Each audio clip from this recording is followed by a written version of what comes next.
Dieu notre Père, toi qui nous aimes, nous te remercions sincèrement. Nous vivions dans ce monde sans espérance pour les choses vaines et inutiles, et sans même savoir que c'était le chemin de la perdition. Nous voulions nous attacher à ces choses, et il nous convenait donc d'être jugés pour avoir suivi et vécu ainsi. Mais tu nous as, Dieu, d'abord aimé, tu as eu de la peine pour nous, tu nous as donné l'espérance vivante et tu nous as transformés afin que nous puissions vivre notre vie avec cette foi certaine tournée vers ton royaume éternel. Nous t'en remercions. Et cette grâce que nous avons d'abord reçue de toi, nous ne pouvons nous en charger, mais tu nous as placés dans ton Église, dont le Seigneur est à la tête, et tu nous permets, nous qui sommes faibles et imparfaits, de pouvoir, qui avons cette chair, de pouvoir te servir, de pouvoir vivre pour toi. Et merci pour cette occasion, nous t'en remercions. Tu as réuni ici ceux qui ont été appelés à être professeurs, à ces précieux frères et sœurs. Aide-les en toutes choses, et que, en cette fin des temps que tu as fixé, enseigne-leur comment pouvoir enseigner, comment pouvoir aider ces jeunes âmes qui sont en pleine scolarité, ces âmes très précieuses, comment enseigner à vivre en se confiant en toi. Donne toute sagesse et que ce soit par ta grâce que tu nous accompagnes dans tout ce processus et nous nous confions en toi, nous nous en remettons à toi. Et nous avons prié au nom du Seigneur Jésus qui nous aime et qui nous guide et qui nous dirige constamment. Amen. Commençons par ouvrir la Bible au psaume 89, verset 21. Psaume 89, verset 21.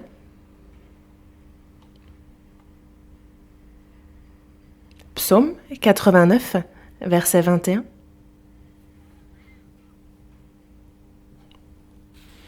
Psaume 89, verset 21, lisons ensemble.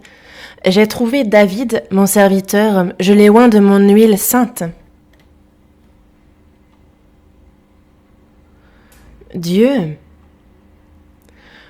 pourquoi est-il venu sur terre avec la même chair que celle que nous avons? Il n'est pas venu appeler des justes, mais il nous a bien dit être venu appeler des pécheurs. Il est venu appeler des pécheurs, il les a trouvés, et après les avoir trouvés, il a accompli le salut.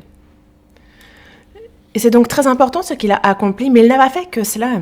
Il est aussi venu chercher des ouvriers. Dans Ésaïe, chapitre 6, verset 8, il est dit « Qui enverrai-je et qui marchera pour nous ?» Il ne s'adresse pas seulement à Ésaïe, mais à chacun d'entre nous. Nous, pourquoi sommes-nous assis ici? Nous sommes sauvés. Nous avons l'assurance dans le ciel et non sur cette terre. Nous avons l'assurance de notre vie. Tous les services dans l'Église sont importants, il n'y en a aucun qui soit à négliger. Mais le service de professeur est bien important. Et pourquoi êtes-vous assis ici aujourd'hui? C'est parce que vous frères et sœurs qui êtes assis ici présents, vous avez été appelés par Dieu. Dieu est venu vous trouver. Il a cherché qui serait là pour lui en cette fin des temps, en cette fin très difficile de la vie. Qui va pouvoir guider ces précieuses âmes vers le Seigneur? Il cherche ses ouvriers. Et je pense que c'est Dieu qui vous a appelé ici pour cette tâche-là. Car en tout temps, Dieu cherche ses ouvriers. Et Dieu est ardent lorsqu'il nous cherche. Le problème est de notre côté. L'intitulé de ce sermon, c'est « L'attitude souhaitée pour le professeur ». Et c'est sur cela que nous allons communier maintenant. Mais il y a donc les professeurs qui ont une attitude souhaitée, agréable devant Dieu. Et il y a ceux qui sont certes professeurs, qui sont certes zélés, mais il se peut qu'il y en ait qui n'aient point l'attitude souhaitée. Et c'est par crainte de cela que j'aimerais que le Seigneur nous guide par sa sagesse et par sa grâce. Pourquoi ce titre compliqué, l'attitude souhaitée pour le professeur?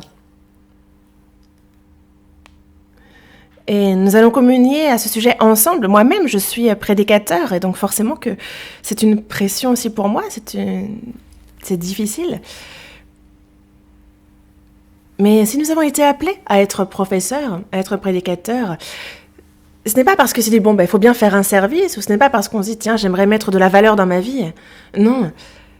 C'est vraiment Dieu qui nous a trouvés, qui a trouvé de vrais ouvriers, de vrais professeurs. Et c'est vraiment avec un cœur qui veut vivre pour le Seigneur en cette fin des temps. J'aimerais vraiment que ce soit le cœur que vous ayez aujourd'hui. Nous avons commencé par le psaume 89, verset 21. Nous allons voir comment nous pouvons être utilisés précieusement par Dieu, comment nous pouvons être des professeurs qui ont l'attitude souhaitée devant Dieu. Et c'est à travers le psaume 34 que nous allons y réfléchir. Psaume 34, verset 12.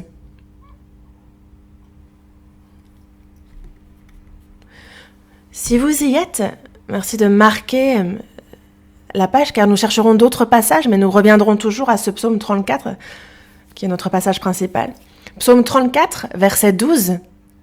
Lisons aussi ce verset ensemble. « Venez, mes fils, écoutez-moi, je vous enseignerai la crainte de l'Éternel. » Devant le Seigneur, comment peut-on être un professeur qui a la bonne attitude pour être utilisé précieusement par Dieu? Il faut déjà être sauvé. Dans le monde, tout le monde ne peut être professeur. Tout le monde n'est pas professeur. Parfois, pour une gloire vaine en tant que professeur dans ce monde, ils vont aller dans une école fixée, ils vont faire un master des métiers de l'enseignement, de l'éducation, de la formation, et ils ne pourront pas pour autant être professeurs tout de suite. Il y a un concours d'État, le CAPES, des certificats d'aptitude, et ensuite on peut enseigner. Mais nous qui sommes ici, nous n'avons pas les diplômes que le monde demande, nous n'avons pas ces concours que le monde demande, mais nous avons une chose qui permet que nous ayons un cœur avec assurance, c'est que nous sommes sauvés. Nous avons compris avec assurance l'amour du Seigneur. Et donc, la première chose pour être un professeur avec l'attitude souhaitée, comme il est écrit dans la feuille que je vous ai distribuée, c'est qu'il faut être un professeur avec l'assurance du salut.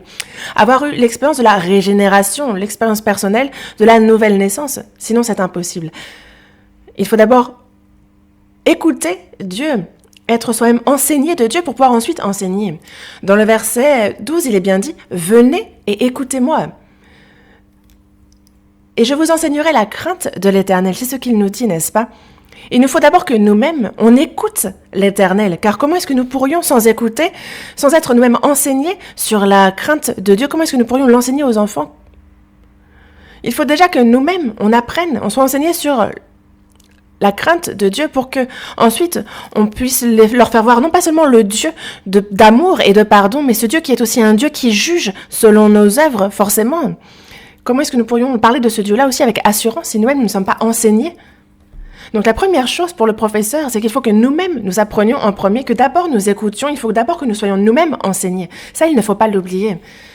Un professeur qui est proche du Seigneur va pouvoir faire en sorte que les élèves aussi puissent être proches du Seigneur. C'est pour ça. Il faut déjà que nous-mêmes nous imitions le Seigneur pour que les élèves que nous enseignons puissent eux aussi imiter le Seigneur. Et ce sera possible quand nous-mêmes on imite le Seigneur. Je vais lire le verset 2. « Je bénirai l'Éternel en tout temps, sa louange sera toujours dans ma bouche. » Un professeur avec l'attitude souhaitée, je vous ai écrit sur la feuille les 10 aspects, et la première étant qu'il faut que le professeur ait une bonne relation avec Dieu, qu'il soit aussi constant dans sa vie de foi. C'est la première chose dont je vous ai parlé. Une relation droite avec Dieu, le salut. Il faut déjà, premièrement, être sauvé et être enseigné sur la crainte de Dieu. C'est la première chose importante dont je vous ai parlé. Vivre en étant focalisé sur Dieu. Et c'est donc important pour le professeur, ne pas être un roseau agité par le vent et un chaume emporté par le vent. Sinon, on ne pourrait pas être un excellent professeur. Il faut être comme un arbre planté près des eaux. Il faut être solide, résistant et constant. C'est ce qu'il nous faut montrer. Marquez la page. Et nous allons voir le psaume 92.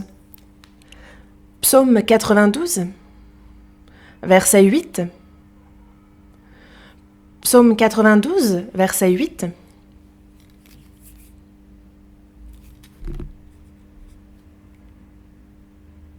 Si les méchants croissent comme l'herbe, si tous ceux qui font le mal fleurissent, c'est pour être anéantis à jamais. Les gens du monde envient les mauvaises herbes, les herbes. Et j'en ai rencontré qui veulent devenir comme ces mauvaises herbes. Pourquoi? Parce que l'herbe, même si on ne la sème pas, elle pousse et elle s'étend très loin. C'est pour ça. Et vous êtes aussi si jeune, donc vous n'avez certainement pas trop connu l'agriculture, mais Pour avoir des grains, pour avoir des fruits, il faut faire des efforts toute l'année pour ne récolter que quelques grains. Mais par contre, les mauvaises herbes, elles, vous voyez combien elles grandissent toutes seules. On ne les sème pas et on les retire, et pourtant, elles continuent à pousser. Pour les frères qui sont allés au service militaire, en général, au temps de pause, parfois on nous envoie à l'extérieur, n'est-ce pas? Et on déteste à l'extérieur. Pourquoi? Parce qu'à chaque fois on nous envoie dans la montagne et la montagne est remplie de mauvaises herbes. À chaque fois on nous dit allez retirer les mauvaises herbes. Forcément qu'on déteste ça. Et en fait, il y a beaucoup de gens dans ce monde qui justement envient ces mauvaises herbes parce qu'on les piétine encore et pourtant elles continuent de pousser. En fait, ils envient, c'est un peu comme tomber 7 fois et se relever 8 fois. Elles résistent à toutes les épreuves. Mais ils ne se rendent pas compte que justement c'est ce que les méchants font.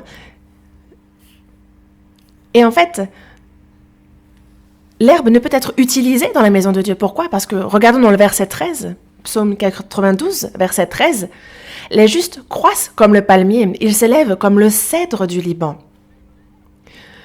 On compare les méchants et les justes, et on voit que les justes croissent comme le palmier, et ils s'élèvent comme un arbre tout particulier, le cèdre du Liban. Salomon avait la sagesse, justement, pour toutes les choses, et Salomon, lorsqu'il a construit la maison de Dieu, il s'est choisi un arbre en particulier. Comme il est dit dans le verset 13, il a utilisé le cèdre du Liban pour les colonnes, pour les piliers du temple. Pourquoi? Il y a une raison toute particulière pour laquelle il a pris le cèdre du Liban pour les piliers, les fondements du temple de Dieu. Je ne sais pas si vous vous en souvenez, il y a de cela quelques années, en fait, aux informations de 9h, nous avons pu voir qu'il y a un trésor national, le premier, qui s'est enflammé. Parce qu'il y a un vieillard de 60 ans, 70 ans à peu près, qui était victime d'injustice et qui a mis le feu à ce trésor national, le premier, et il s'est effondré. Certes qu'il y avait donc des négligences, il y a eu une déficience au niveau de la manière de surveiller ce trésor, mais ensuite, les meilleurs artisans ont été mobilisés pour justement entretenir, conserver, parce que c'est quand même le premier trésor national en Corée. Et il y a ce qu'on appelle les pains rouges, un pain tout particulier en Corée, et vous avez un morceau, un diamètre coûte plus de 400 €, mais on a vu ensuite le président, on a vu de nombreuses personnes être choquées en regardant les actualités. Et ce qu'ils ont fait, c'est qu'ils ont reproduit avec la même technique que dans le passé, ce trésor national. Et nous avons pu voir ça aux actualités. Mais peu de temps après, on a vu la peinture traditionnelle de couleurs très vives s'effriter. On a vu les arbres se fendre. On a vu les piliers s'effriter. Et ça posait un grand problème. Ça a été vraiment un problème. Certains parlaient il y a eu corruption, certains ont parlé de perte d'argent, mais je ne parle pas de cela. Regardez, moi, je suis devant vous et je vous enseigne, vous qui êtes les nouveaux professeurs, et j'ai un cœur qui tremble, je suis tremblant. Mais ils ont forcément pris les meilleurs artisans, ceux qui connaissaient très bien comment on pouvait reconstruire à la manière antique. Il n'y a aucun doute qu'ils aient confié cette tâche-là aux meilleurs artisans. Ils n'ont pas confié ça au premier bûcheron qui avait une hache, leur disant « Bon, on a le premier trésor national à restaurer, est-ce que tu es partant ?» Non, ils ont forcément pris les meilleurs artisans du pays. Ils ont cherché encore qui conviendrait à la tâche. Ils leur ont confié cette tâche et ils leur ont donné tous les fonds nécessaires en leur disant seulement « Vous avez vu la déception qu'ont connue le peuple en regardant la chute de ce trésor. Vous avez tous les moyens, vous avez carte blanche, reconstruisez ce trésor. » Et donc, ils n'ont pas pris des arbres vilains, des arbres... Mais non. Même moi, personne lambda, ils ont forcément réuni 50, 100 personnes. Moi-même, je me présente quand j'ai à faire un sermon, je prie. Il y a beaucoup qui prient pour moi, je suis dans le tremblement. Parce que en un instant, on peut tout perdre. Notre renommée, justement notre réputation. Et elle peut de génération, justement, se perdre. Et ils ont vu donc ces arbres qui coûtaient une fortune, qui, non pas en des années, mais en quelques années, ils se sont fendus, ils se sont effrités, et ça a posé un gros problème. Mais cela n'arrive pas à la maison de Dieu. Qu'est-ce que le cèdre du Liban? Le cèdre du Liban est un arbre qui grandit d'à peine 1 centimètre par an. Il atteint pourtant 30 à 40 mètres, mais ça prend 3000 ans. Et donc, il y a un seul drapeau ou deux pays où vous verrez justement, comme un arbre pour Noël, un cèdre du Liban sur le drapeau, et c'est le Liban. Et c'est un cèdre du Liban qui est justement sur le drapeau. Le cèdre du Liban atteint 30 à 40 mètres, mais pour atteindre cette altitude, il faut au moins 3000 ans. Réellement. Pourquoi? Parce qu'il ne pousse même pas d'1 centimètre par an. Les autres arbres, c'est en 10 ans, 20 ans qu'ils grandissent. Regardez, par exemple, nous, la Libération, ça fait 70 ans. Là, par exemple, le 25 juin, en fait, la guerre de Corée, ça fait à peu près 70 ans. Et justement, en fait, à l'époque, toute la terre était vraiment déboisée. La guerre a tout ravagé, à part le sud, vers Busan. Mais tout était vraiment un peu comme une terre dévastée, comme Israël. Mais maintenant, quand on marche, regardez toute la verdure que nous avons sous les yeux, regardez tous les arbres, toutes les forêts, alors que ça ne fait que 70 ans. Il y a des pays comme ça qui, en 70 ans, deviennent verts. Mais pour le cèdre du Liban, en fait, il n'en est pas ainsi. Et en fait, on peut être désespéré, on regarde, et chaque jour, il ne pousse pas beaucoup, on a l'impression qu'il est dans le même état. On a l'impression qu'il est toujours dans le même état. Parce que c'est 1 centimètre par an, à peu près. Mais jusqu'à ce qu'il atteigne 30 à 40 mètres, pour cela, il y a besoin de passer à travers toutes les tempêtes durant 3000 ans, de supporter les rayons ardents du soleil durant plus de 3000 ans. Tout l'environnement extrême doit être supporté pendant plus de 3000 ans pour atteindre 30 à 40 mètres. Et justement, quand cet arbre, ce cèdre atteint les 30-40 mètres, ça se voit, et alors on le coupe et on l'utilise. Salomon l'utilise pour rien d'autre que la construction du temple de Dieu. Il faut donc que nous soyons constants, que nous persévérions. Nous avons vraiment besoin d'être constants et d'aller jusqu'au bout. Non pas de faire les choses momentanément, d'être ardent momentanément, d'être professeur momentanément. Non. D'où nous vient notre force? De la constance. D'où viennent les grandes déterminations? De la persévérance. Car si on s'arrête au résultat immédiat, on peut être découragé. Regardez, les meilleurs artisans ont été réunis et ils ont pu se sentir honteux face au peuple vis-à-vis de la reconstruction. Mais il ne faut pas s'arrêter au résultat immédiat. Il faut que l'on soit constant, que l'on persévère jusqu'au retour du Seigneur, qu'on l'élève. Et même si, par exemple, l'élève qui m'a été confié, l'élève que j'enseigne, si je ne le vois pas changer immédiatement, il faut que je continue à faire de manière persévérante la tâche que Dieu m'a confiée. Que je regarde constamment le Seigneur, que constamment je prie l'Éternel, que je sois constant et régulier. C'est vraiment la première chose afin d'être un professeur qui a l'attitude souhaitée en tant que professeur.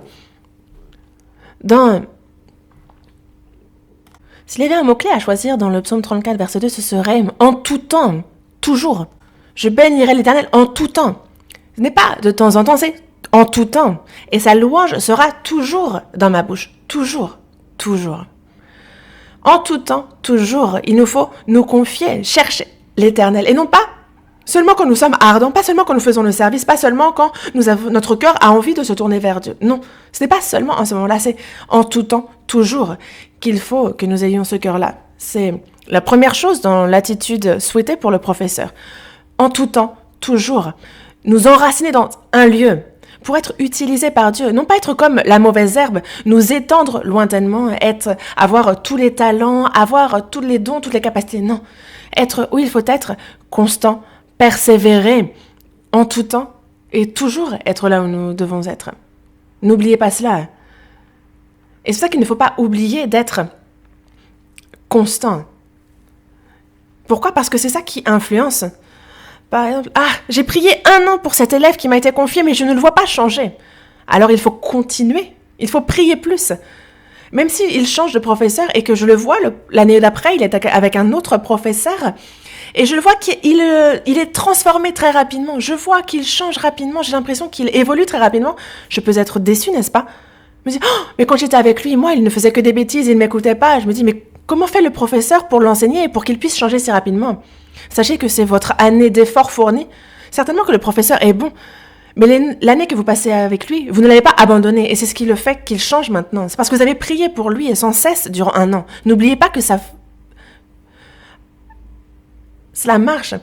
Ce n'est pas le professeur sur le moment, mais c'est les professeurs qui l'ont précédé. C'est ceux qui se sont occupés de l'élève auparavant. C'est constamment tous ceux qui lui ont dit de constamment regarder l'Éternel. C'est les efforts de tous ceux qui se sont succédés. Ce n'est pas en un jour. N'oubliez pas que moi-même, j'ai été sauvée en 82. Et c'est certainement différent un peu pour vous, mais est-ce que le jour où j'ai été sauvée, le Seigneur est revenu? Non, Jésus est venu il y a 2000 ans. Mais cet évangile, afin que nous le comprenions le jour de notre salut, il y a eu ceux qui étaient assis à mes côtés, ceux qui ont été assis à côté de celui qui était assis à côté de moi. Et quand on remonte ainsi, ils ne s'étaient pas seulement assis à côté de moi. Certains ont été jetés dans la fosse aux lions, certains ont été jetés dans la fournaise. Certains n'ont pas été seulement persécutés dans leur cœur, mais nombreux ont été ceux qui ont souffert. Et n'oubliez pas que c'est ce qui fait que vous pouvez être sauvés. Évidemment que nous sommes sauvés grâce au Seigneur. Mais après la venue du Seigneur, durant 2000 ans, l'évangile a été prêché. Et n'oubliez pas que c'est ce qui fait que vous avez pu vous-même être sauvés ce jour-là. Et si quelqu'un avait abandonné notre évangélisation, si la personne qui m'a évangélisé avait abandonné, ou alors si la personne qui avait évangélisé la personne qui m'a évangélisé, si elle-même avait abandonné, et si on remonte ainsi, nous voyons bien la raison pour laquelle nous devons être constants, pourquoi nous devons persister, ne pas abandonner. Même si l'on ne voit pas le résultat immédiatement, il faut que jusqu'au bout, continuellement, toujours, sans s'arrêter, un peu comme le cèdre du Liban, que durant 3000 ans, quelles que soient les tempêtes qui frappent, quelles que soient les tempêtes dans le désert, quelles que soient les pluies qui déferlent, même malgré la neige, il faut que nous soyons sur place, en position, que nous nous enracinions, alors nous pouvons être utilisés par Dieu. Parce que si, à cause de telle ou telle difficulté, on va à droite, on va à gauche, ah ça c'est inconfortable, on va par là où il y a ci, il y a ça. Si on fait des allers-retours, alors on ne peut pas être utilisé par Dieu, n'oubliez pas ça. Pourquoi, justement, vivre comme si nous étions languissants, comme si nous étions poussés par le vent? Voyons dans le psaume 16, verset 8. Psaume 16, verset 8. « J'ai constamment l'Éternel sous mes yeux. Quand il est à ma droite, je ne chancelle pas. » Pourquoi est-ce qu'on chancelle dans notre vie? Pourquoi on est un peu comme la chaume qui est emportée par le vent? C'est parce que nous n'avons pas constamment l'Éternel sous nos yeux. Dans le verset, il m'a dit « J'ai constamment ». Il y a ceux qui, parfois, mettent le Seigneur devant eux, qui parfois pensent au Seigneur, qui parfois, lorsqu'ils rencontrent la difficulté, lorsqu'ils sont dans les souffrances, lorsqu'ils ont un problème important, lorsqu'ils ont besoin de la grâce de Dieu à tel ou tel moment, c'est à ce moment-là qu'ils pensent à Dieu. Parce qu'ils ne pensent pas au châtiment. Ils se disent, tiens, si je ne prie pas, ça ne va pas marcher. Ils ont peur que ça ne marche pas. En fait, c'est un peu comme du troc, c'est un peu comme s'ils marchandaient. On a l'impression qu'ils cherchent Dieu, n'est-ce pas? Mais imaginons s'ils échouent à leurs examens, s'ils échouent à leur concours, alors ils quittent Dieu. Pourquoi? Ils ont dit, ah, moi j'ai prié ardemment, mais Dieu n'a pas écouté. Ils pensent que Dieu n'a pas écouté. Mais c'est Dieu qui n'a pas écouté, mais c'est pour leur bien. S'il y a quelque chose pour lequel Dieu ne nous écoute pas, ne nous exauce pas, c'est pour notre bien. En fait, pour Dieu, vous pouvez tous être absents. Je suis désolée de vous dire ça, mais est-ce que vous pensez que si vous n'êtes pas là, l'école de l'église va fermer? Non. Si moi, je ne suis pas là, vous pensez que personne ne pourra prêcher à l'école de l'église? Non. En fait, nous, de manière individuelle, nous ne sommes rien. Et nous ne pouvons ne pas être là, que cela ne pose pas de problème à Dieu. Mais est-ce que nous-mêmes, nous pouvons nous passer de Dieu? Est-ce que nous pouvons vivre sans Dieu? Est-ce que nous pouvons ne pas avoir Dieu lorsque le monde s'en prend à nous, lorsque le monde nous méprise? Imaginez votre famille qui tombe malade d'une maladie incurable. Est-ce que vous pensez que cette personne peut se passer de Dieu? Nous pouvons Pour Dieu, nous ne sommes pas indispensables, mais Dieu est pour nous indispensable. Nous ne pouvons l'échanger contre rien, mais parfois, si Dieu, lui, n'a pas forcément besoin de nous, nous-mêmes, de manière individuelle, nous ne pouvons pas nous passer de Dieu, ne serait-ce qu'un seul instant. Mais si on le sait dans la tête, il nous arrive trop souvent de vivre en l'oubliant et de ne pas le mettre en avant en toute chose, de ne pas le reconnaître dans toutes nos voies. Et c'est pour ça que des fois on se plaint, on est découragé. Mais si on a constamment l'Éternel sous nos yeux, alors on ne chancellera pas. Et donc la première chose pour être un professeur qui a l'attitude souhaitée en tant que professeur, c'est d'être constant, de persévérer toujours en tout temps. La deuxième chose, c'est qu'il faut que le professeur connaisse ses faiblesses, ce en quoi il manque.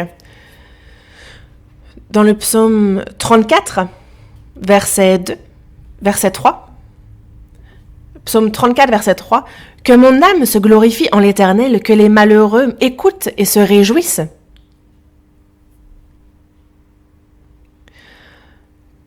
Que les malheureux écoutent et se réjouissent. Dans quelques versets plus bas, dans le verset 7, il est dit « Quand un malheureux crie, l'Éternel entend, et il le sauve de toutes ses détresses. » Nous, ce sont les choses spirituelles. Ce qui nous est important de comprendre dans la vie de foi, c'est nos faiblesses, nos manquements, et que nous ne pouvons rien faire sans l'aide de Dieu. Il faut se rendre compte de son incapacité. Il ne faut pas l'oublier, mais il nous faut être malheureux en ce sens, car ainsi nous pouvons recevoir la grâce de Dieu. Dieu repousse les orgueilleux, et il est avec les humbles. Et ne l'oubliez pas. Voilà, il est ceux qui sont humbles de cœur, ceux qui s'humilient, alors une personne qui serait orgueilleuse, par exemple, ne peut pas édifier autrui. C'est quand nous-mêmes nous avons un cœur d'enfant qu'alors on peut accueillir les enfants, que l'on peut les enseigner, que l'on peut les discuter avec eux. Il y a une chose qui est dit, que les tyrans font peur, mais ils ne sont pas respectés. Parmi vos supérieurs, il y a peut-être ceux qui vous rendent la vie difficile, n'est-ce pas? Dès qu'il nous demande quelque chose, il faut le faire très rapidement. Dès qu'il nous demande quelque chose, si on ne le fait pas correctement, alors il jette nos feuilles dans les airs. Et moi-même, rien que quand je pars travailler, je n'ai même pas le temps de penser à prendre un café. Je me tiens droit. En fait, il y a plein de difficultés avec ce supérieur-là. Mais lorsque l'on termine de travailler, après, on se retrouve avec nos collègues ou avec d'autres. Et alors, qu'est-ce que l'on dit de ce supérieur ? On va parler vraiment mal de cette personne. Pourquoi? Parce que finalement, on ne respecte pas réellement cette personne. Une personne qui fait peur, on va la suivre, on va faire ce qu'elle nous dit. Mais ce n'est pas par respect. On va voir devant elle, on va faire semblant de la respecter. Mais cette personne ne va pas nous toucher dans notre cœur parce qu'on ne la respecte pas. Il n'agit pas afin qu'on la respecte. Et nous, on ne sait pas quelle année va nous être confiée parmi les élèves. Mais il y a des choses que l'on peut guider à travers la conversation qu'on a avec les enfants. Mais quelle est la nature des conversations que vous avez avec les enfants? Par exemple, il faut s'humilier. C'est pareil dans un couple. Si on veut ne pas avoir de dispute, il faut s'humilier. Et si on souhaite aussi vraiment pouvoir être en communion profonde avec les frères et sœurs, il ne faut pas chercher à ne parler que de soi, à être orgueilleux. Il faut aussi, même si l'autre a des avis différents, même s'il pense différemment, il faut que l'on soit humble et qu'on l'écoute. Il faut premièrement que moi-même, j'essaie d'aller vers la personne, car sans un tel cœur, alors on ne peut pas s'approcher de cette personne, on ne peut pas devenir ami. On peut avoir l'impression que l'élève écoute le professeur, mais si l'on n'est pas justement humble, alors l'enfant lui-même, l'élève ne changera pas. Pourquoi?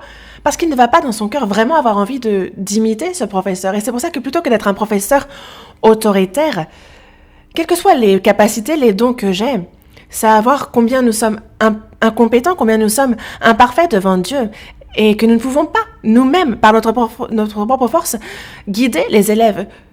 Surtout, regardez le monde dans lequel les élèves vivent. Il est vraiment tentant, il y a tellement de tentations, tellement difficiles. Comment faire, nous, avec notre propre force, pour les guider? Non, c'est seulement avec l'aide de Dieu. Et il nous faut donc connaître bien nos défauts, nos faiblesses. Même si nous avons des diplômes, ça ne fera pas de nous des professeurs avec l'attitude souhaitable. Le raccourci, c'est vraiment de connaître ses faiblesses, de connaître ce qui nous manque. À la fin de la première page, on nous parle de Jérémie, chapitre 9, Jérémie chapitre 9, versets 23 et 24, il est écrit « Ainsi parle l'Éternel, que le sage ne se glorifie pas de sa sagesse, que le fort ne se glorifie pas de sa force, que le riche ne se glorifie pas de sa richesse, mais que celui qui veut se glorifie d'avoir de l'intelligence et de me connaître, de savoir que je suis l'Éternel, qui exerce la bonté, le droit et la justice sur la terre, car c'est à cela que je prends plaisir, dit l'Éternel. » Dieu, que l'on soit riche, que l'on soit sage, il ne faut pas se glorifier de cela. La seule chose dont on se glorifie, c'est justement de l'Éternel, lui qui exerce la bonté, le droit, la justice, et ça, il ne faut pas l'oublier. Page 2. Troisième point, c'est qu'il faut que le professeur soit quelqu'un qui prie, un homme de prière. Psaume 34, verset 5. « J'ai cherché l'Éternel et il m'a répondu, il m'a délivré de toutes mes frayeurs. » Verset 7. « Quand un malheureux crie, l'Éternel entend et il le sauve de toute ses détresses. » Priez ardemment le Seigneur. Et c'est seulement les professeurs dont l'Éternel écoute les prières et qui l'exaucent qui pourront vraiment être d'excellents professeurs. Dans le psaume 27, versets 7 et 8, il est dit « Éternel, écoute ma voix, je t'invoque, aie pitié de moi et exauce-moi. Mon cœur dit de ta part, cherchez ma face, je cherche ta face, ô Éternel. »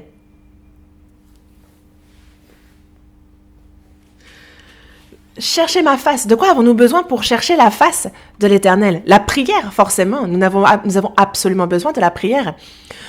Lors du séminaire, la première chose que nous voyons, c'est quoi?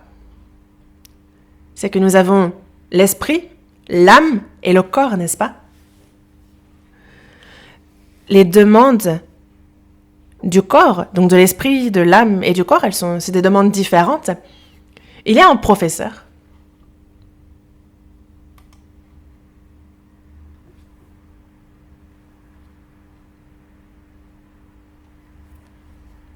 Ouais, j'avais pas besoin de mettre autant de détails, mais bon, bref. Tout ce que le professeur fait avec ses mains peut justement être bénéfique pour le corps. Surtout les professeurs de maternelle. Ils découpent, ils collent. Donc c'est vraiment quelqu'un qui a ces dons-là. Alors vraiment, pendant une heure de cours avec ses élèves, ça pourra vraiment être plus agréable, plus plaisant que n'importe quel autre professeur. Ça va d'ailleurs être un très bon temps. Par la main du professeur, l'élève va pouvoir être physiquement, avoir des bénéfices. Et justement, le cœur du professeur va toucher l'âme de l'élève. Ils vont avoir à cœur d'être comme le professeur, de peut-être grandir et de devenir professeur à l'église. C'est ce que notre cœur peut faire vis-à-vis de cet élève. Mais même si on a un cœur ardent, brûlant, ça ne va pas aller jusqu'à toucher l'esprit de l'élève. L'esprit, c'est seulement la prière qui l'atteint. C'est seulement notre prière à Dieu. Nous qui sommes faibles, c'est lorsque nous sommes ardents dans notre prière à Dieu qu'alors nous pouvons guider l'esprit de cet élève droitement. Voyons dans l'Évangile selon Marc, chapitre 9.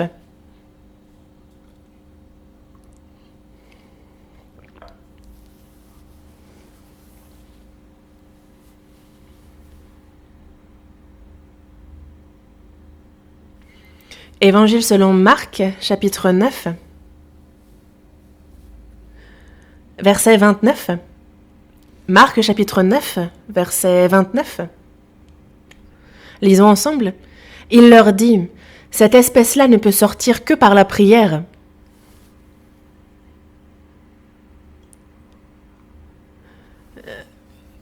Quel est notre but pour devenir professeur de l'école de l'Église? C'est que ces élèves puissent, eux qui vivent dans le monde, puissent être transformés. Une année, on enseigne les élèves, et s'ils ne changent absolument pas, s'ils ne font que des jeux vidéo, s'ils ne font que les choses mauvaises de ce monde, s'ils ne s'intéressent pas à la Bible, et s'ils ne s'intéressent absolument pas à Dieu, s'ils n'y réfléchissent pas et vivent ainsi, en quoi est-ce que c'est utile ce qu'on fait? Même si on est zélé, même si nous-mêmes on est satisfait, c'est complètement inutile. Car nous les enseignons afin qu'ils soient transformés, qu'ils changent. Évidemment que chaque professeur a à cœur de bien enseigner pour qu'il puisse être changé. Mais comment est-ce que cette transformation, ce changement arrive? C'est seulement par la prière. nous, même si on a tous les talents, tous les dons du monde, si l'on n'a pas à cœur par la prière de demander l'aide à Dieu, de demander sa force, alors nous ne pouvons changer personne. Si on lit dans Juge chapitre 1, il est dit que le peuple d'Israël consultèrent l'Éternel. Et à la fin, on voit que chacun faisait ce qui lui semblait bon. C'est comme ça que se conclut le livre de Juge. Au début, il demandait l'aide de l'Éternel, il le consultait. C'est un peu comme lorsqu'on est un nouveau professeur, petit à petit, on a de l'expérience, les années passent, et après on dit au professeur, « Oh, mais professeur, mais tu peux pas faire comme ça, frère, tu peux pas faire comme ça, sœur, tu peux pas faire ça comme ça. » La personne s'appuie sur son expérience, sur sa propre méthode qu'elle a utilisée jusqu'à présent, et elle s'imagine que c'est tout le monde qui doit faire de la même manière. Non. Notre justice, notre expérience, en fait, n'oubliez pas que ça peut être dangereux.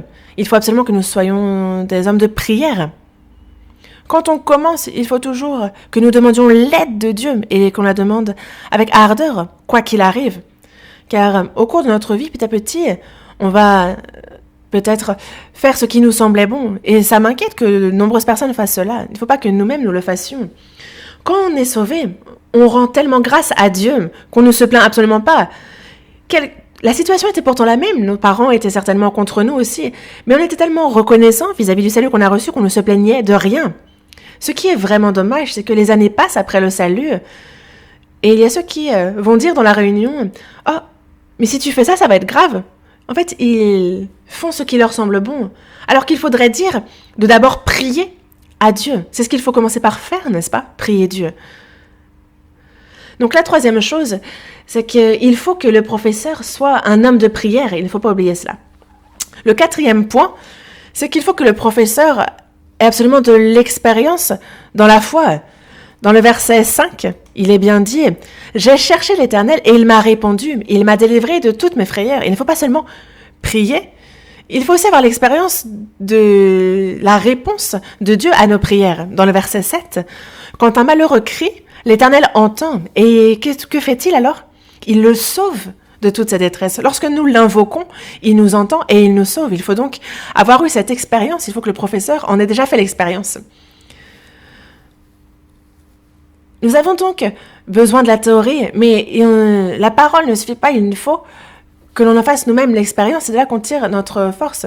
Mais il y a ceux qui vont mettre en avant seulement leur expérience. Ça, c'est dangereux.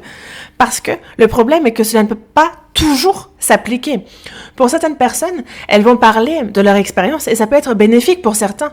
Il arrive que cela fonctionne. Il peut arriver que ce soit bénéfique à telle ou telle personne. Mais savez-vous ce qui est fatal? C'est que ça ne s'applique pas toujours. Ce n'est pas la parole. L'expérience n'est pas la parole. Il faut absolument que l'expérience soit basée sur la parole. Une expérience qui est basée sur la parole est stable. Dans le verset 7, il est bien dit qu'il est important qu'on ait l'expérience de d'abord invoquer l'Éternel et qu'il nous exauce. Ceux qui ont l'expérience dans la foi peuvent soutenir les autres dans la vie de foi. Et c'est pour cela que, selon les expériences que l'on fait dans l'environnement dans lequel nous sommes, nous pouvons soutenir et aider les autres. Et c'est par grâce qu'il faut le faire, en rendant grâce. Lorsque nous-mêmes nous sommes dans la pauvreté, mais il faut rendre grâce pour cette pauvreté pour pouvoir ensuite aider celui qui est lui-même dans la pauvreté. Si on est malade, il faut que l'on rende grâce pour cette maladie aussi pour pouvoir justement aider les autres qui sont malades pour que notre expérience puisse les aider. Que ce soit dans la famille, que ce soit financièrement, quelles que soient les difficultés que l'on rencontre, il faut qu'on rende grâce pour ces difficultés et qu'on avance et qu'on les traverse par la foi. Alors vraiment, on pourra aider les autres qui sont dans la même situation, et ça pourrait être une expérience utile. Second épître aux Corinthiens, chapitre 1. Second épître aux Corinthiens, chapitre 1, verset 4.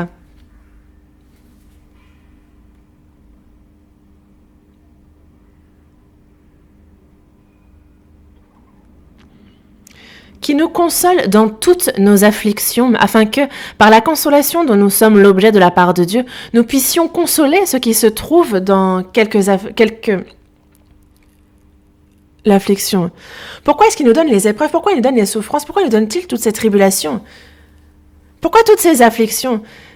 c'est qu'afin que nous puissions consoler ceux qui se trouvent dans les mêmes afflictions, que l'on puisse les édifier, que l'on puisse les soutenir, que l'on puisse guider les élèves. Et c'est pour ça qu'il faut que le professeur rencontre beaucoup de difficultés. Ne l'oubliez pas. Passons à la page 4. Page 3, pardon. Dans le verset 8, psaume 34, verset 8, « L'ange de l'Éternel campe autour de ceux qui le craignent et il les arrache au danger. » Et donc, quand on craint l'Éternel, alors il nous arrache au danger, quel qu'il soit. N'oubliez pas cela. Il faut craindre l'Éternel. Dans 2 Rois, chapitre 6, verset 17, on voit Élisée qui pria et qui dit « L'Éternel ouvre ses yeux pour qu'il voie. » Et l'Éternel ouvrit les yeux du serviteur qui vit la montagne pleine de chevaux et de chars de feu autour d'Élisée.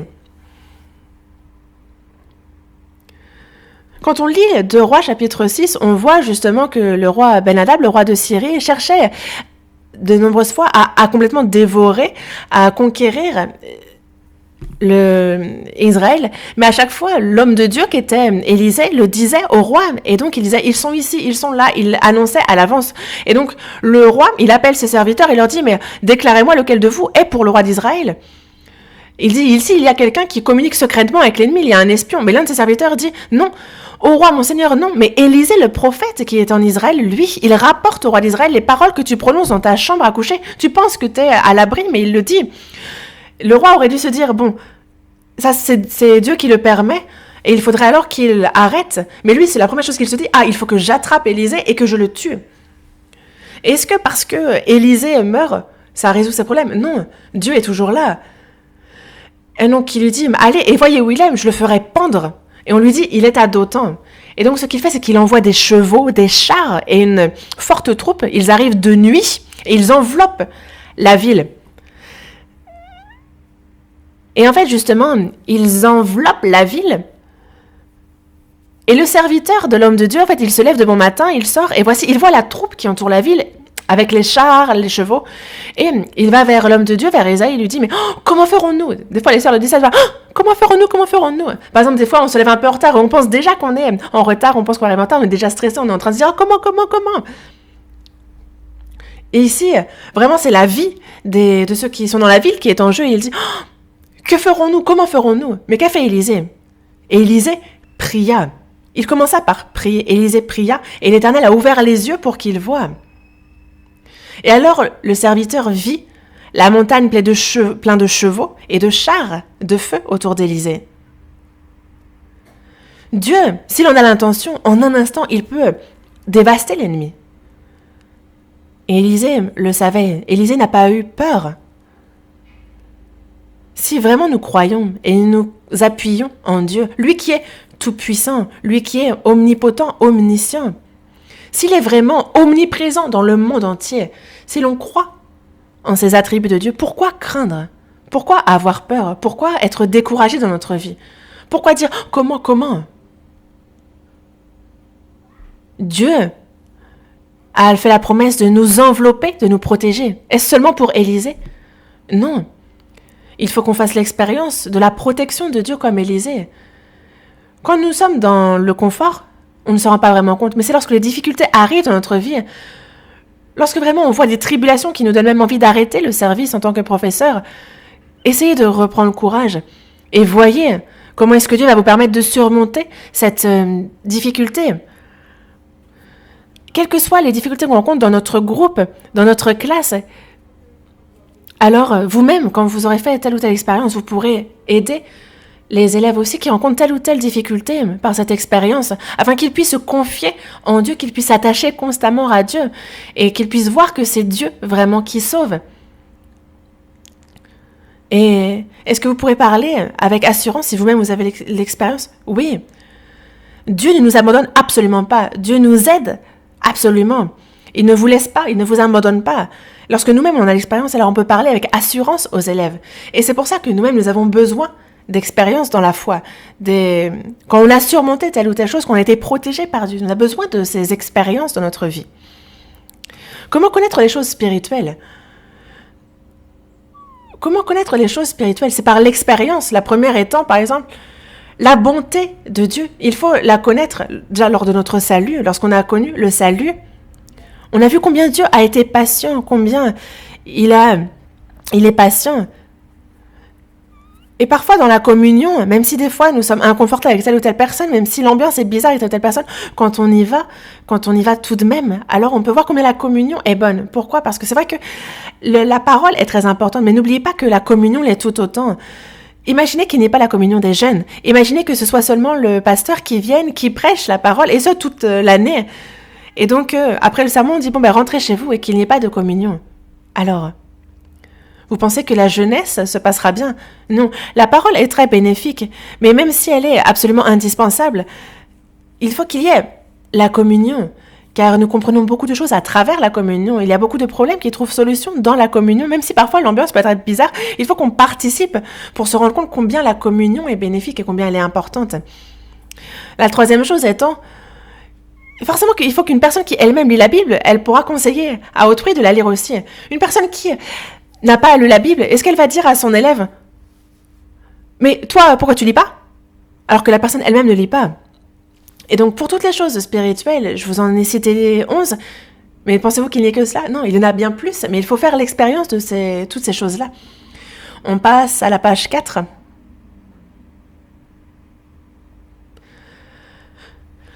Dans la première épître de Jean, chapitre 5, verset 4, dans la première épître de Jean, chapitre 5, verset 4, il est dit « Parce que tout ce qui est né de Dieu triomphe du monde, et la victoire qui triomphe du monde, c'est notre foi. »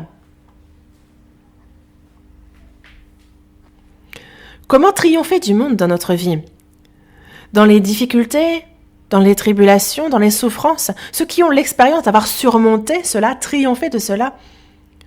Alors, nous qui savons que notre cité n'est pas ici, mais dans les cieux, et que ce monde, il faut que l'on le prenne comme tremplin, le professeur qui en a l'expérience, le professeur qui le sait, pourra vraiment aussi aider les élèves lorsqu'il l'enseigne à pouvoir surmonter toutes les difficultés, à ne pas oublier l'espérance, à ne pas perdre la foi, et à dire que le Seigneur reviendra forcément. Et si le Seigneur ne résout pas le problème sur terre, il le résoudra quand nous irons au ciel. Et donc que le diable ne peut triompher, et que c'est vraiment par la foi que l'on triomphe. Il faut qu'on puisse en parler, mais par expérience. Le cinquième point est qu'il faut que le professeur ait un cœur lumineux. Il faut vraiment qu'il soit lumineux. Dans le psaume 34, verset 6, « Quand on tourne vers lui les regards, on est rayonnant de joie et le visage ne se couvre pas de honte. » Quand on tourne vers lui les regards, on est rayonnant de joie et les visages ne se couvrent pas de honte. On tourne nos regards vers le Seigneur. Quand on le rencontre, alors on est rayonnant de joie. Dans le verset 6, il est dit que le visage ne se couvre pas de honte. Voyons dans Ecclésiaste, chapitre 8, verset 1. Ouvrons la Bible à Ecclésiaste, chapitre 8, verset 1.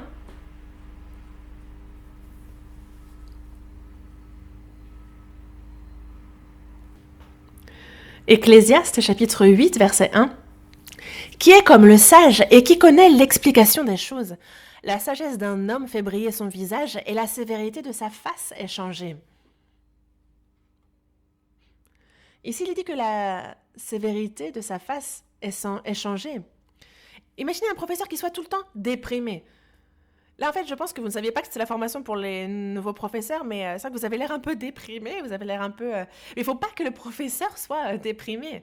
Imaginez que moi, ici, si je disais « Non, mais vous qui êtes nouveau professeur, pourquoi vous êtes déprimé comme ça? Pourquoi vous avez l'air de ne pas avoir de force? Pourquoi vous êtes aussi faible ?» Et si je ne disais ça tout le long du sermon, est-ce que vous voudriez venir la semaine prochaine? Non. En fait, si on parle comme ça, personne ne veut écouter. Et même si ce qu'on dit est vrai, même si c'est vrai à 100%, personne ne veut entendre ça. Et donc, il faut toujours que le professeur soit rayonnant, lumineux, quelle que soit la situation, même individuelle, car ce n'est pas une bonne chose que d'avoir un visage sévère. Et donc, d'être nerveux, irritable. Par exemple, dire « Ah, mais hier, je me suis disputé avec mon mari, qu'est-ce que vous avez vous aussi aujourd'hui ?» Si vous êtes disputé avec votre mari hier, vous voyez ça avec lui, ne vous en prenez pas aux enfants. « Ah là là, mais on a perdu de l'argent, et toi, là, qu'est-ce que tu veux ?» Et si vous êtes irritable, nerveux comme ça constamment, ce n'est pas bon. Le professeur, vis-à-vis des élèves, quoi qu'il arrive dans ce monde, parce que les élèves aussi, des fois c'est avec leurs parents, parfois c'est vis-à-vis de quelqu'un d'autre qu'ils sont blessés, car le monde, Comment est-il? Est-ce qu'il est accueillant pour les chrétiens? Est-ce que il est de leur côté? Non. En fait, dans Jean chapitre 15, on voit bien que si vous étiez du monde, le monde aimerait ce qui est à lui, mais parce que vous n'êtes pas du monde, ce monde, il vous hait. Et donc, justement, un enfant qui a été blessé toute la semaine, il arrive devant le professeur, et le professeur, lui, la veille, il s'est disputé avec un frère, avec une sœur, ou alors à la réunion des jeunes, il y a eu un problème, et donc son cœur est blessé. Il dit au frère, ah ben toi t'es qui pour me dire ça?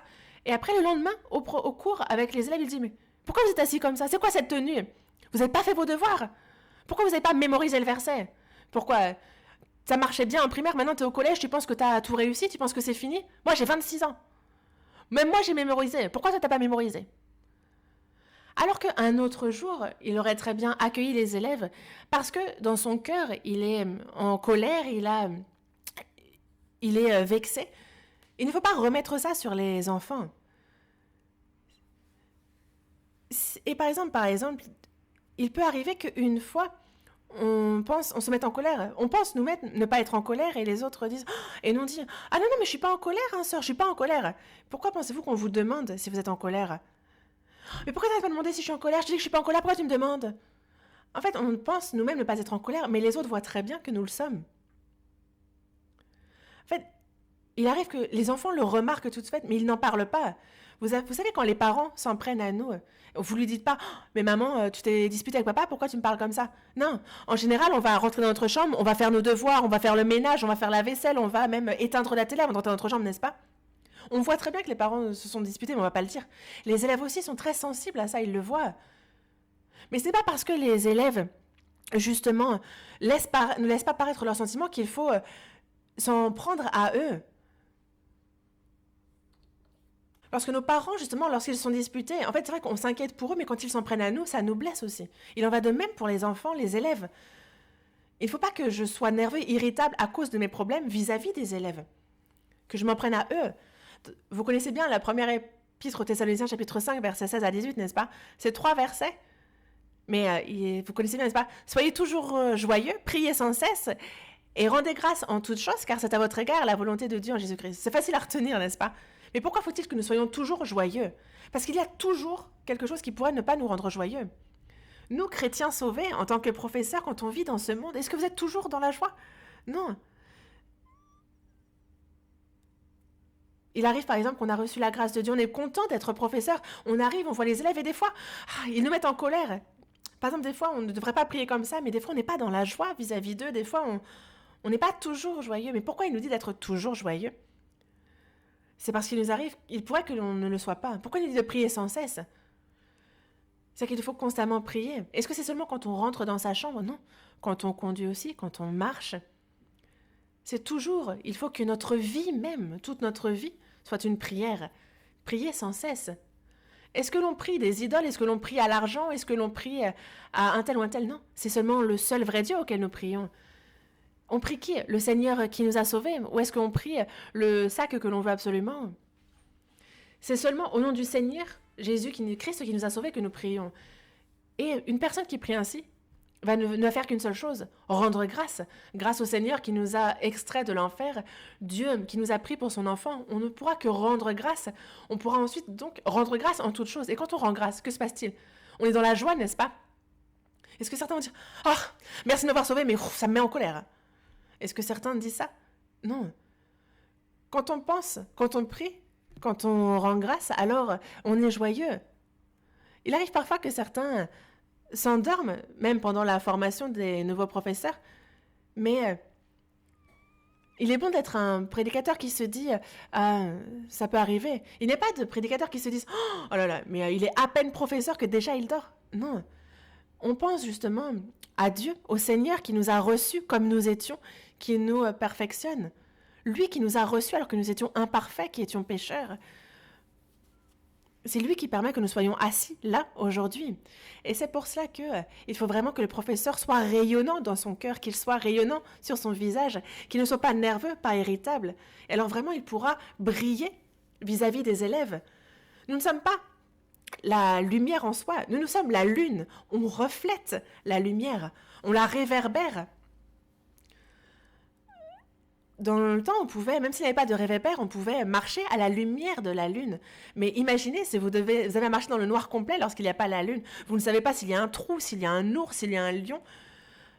Parce que ce monde, c'est vraiment ça. Ce monde, c'est vraiment l'obscurité. Mais lorsqu'il y a la lune qui éclaire, la lune n'éclaire pas d'elle-même. Comme nous-mêmes, nous ne pouvons pas éclairer nous-mêmes. Nous recevons la lumière du Seigneur et nous la réverbérons. Nous la reflétons. Et c'est ainsi qu'on peut marcher dans le monde. Et c'est pour ça qu'on met la lumière sur la table et qu'il faut toujours que nous soyons rayonnants dans notre cœur, sur notre visage, que l'on soit chaleureux, que l'on accueille les élèves, qu'on les prenne et qu'on les embrasse. Et même si nous sommes certains que c'est juste, que c'est droit ce que l'on dit, on ne peut pas, un élève n'ira pas vers un professeur qui est irritable, nerveux, qui laisse paraître ses sentiments. Il faut donc que nous ayons un cœur rayonnant, n'oubliez pas ça. Et aussi le professeur doit s'éloigner du péché, de l'obscurité. Non pas seulement les frères,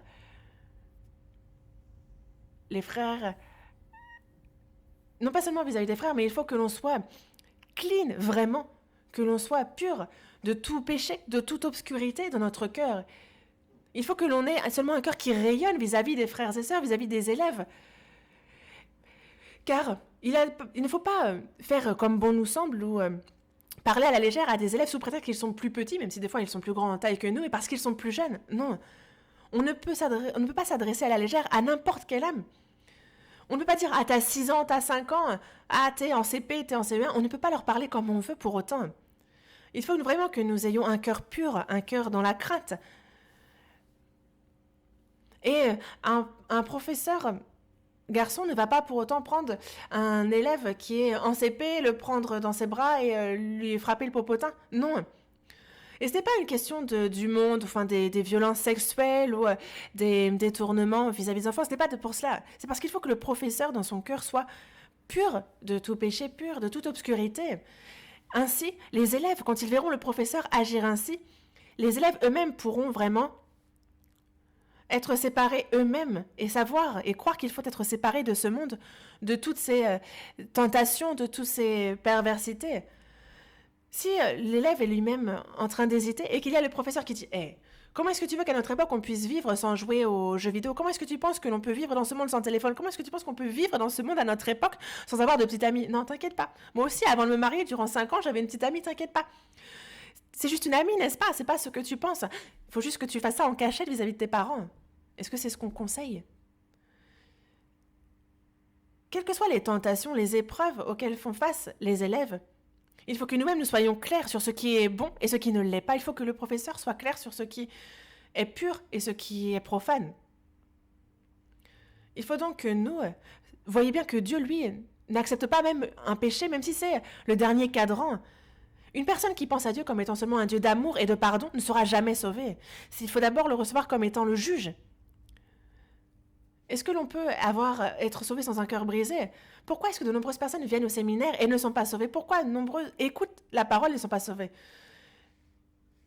Ils savent certes que leur péché les conduit en enfer, mais ils n'en sont pas assez conscients. Alors qu'il nous est bien dit qu'il nous faudrait nous couper le bras, nous ôter l'œil, ou nous couper la jambe, s'il fallait pour entrer au ciel et non pas en enfer. Mais eux ne se rendent pas compte qu'ils peuvent aller à l'instant même à l'enfer. C'est quand on en est conscient que nos péchés, nous qui sommes de la poussière, nous pouvons aller en enfer maintenant. C'est cette personne-là qui va se dire « Ah, comment faire ?» Il ne faut pas que l'on prenne parti, que l'on cherche à trop protéger, que l'on soit trop magnanime ou indulgent, clément, que l'on cherche à être le professeur qui est apprécié des élèves. Ce n'est pas ça ce que l'on cherche. Il faut que l'on soit du côté du Seigneur. Et pour ça, il faut commencer par s'éloigner du péché. Car sinon, les élèves que l'on enseigne eux-mêmes, est-ce que vous pensez qu'ils vont s'éloigner du péché? Non. On passe à la page 5. 6e point. Il ne faut pas que le professeur soit satisfait de l'état dans lequel il est. Il faut toujours qu'il cherche à progresser. Dans le verset 10 et 11... il est bien dit « Craignez l'Éternel, vous, ses saints, car rien ne manque à ceux qui le craignent. Les lionceaux éprouvent la disette et la faim, mais ceux qui cherchent l'Éternel ne sont privés d'aucun bien. » Ah, je rends vraiment grâce pour le service que je peux faire. Ah, je suis vraiment reconnaissant à Dieu de pouvoir être professeur à l'école de l'Église durant mes études. Ah, si il n'y aura pas de grande difficulté pour moi à être professeur si je fais ce qu'on me dit, si je mémorise ce qu'on me dit. Bon, et donc après, hop, on est devenu professeur. Hop. C'est un peu un CDI qu'on a signé un peu. Ah, on est professeur désormais. On n'est plus en apprentissage, on n'est plus stagiaire. Est-ce que ça veut dire que c'est fini? Non. Il faut toujours chercher à s'améliorer. Il a bien dit qu'il faut aller. Il y a ceux qui sont déjà satisfaits là où ils sont.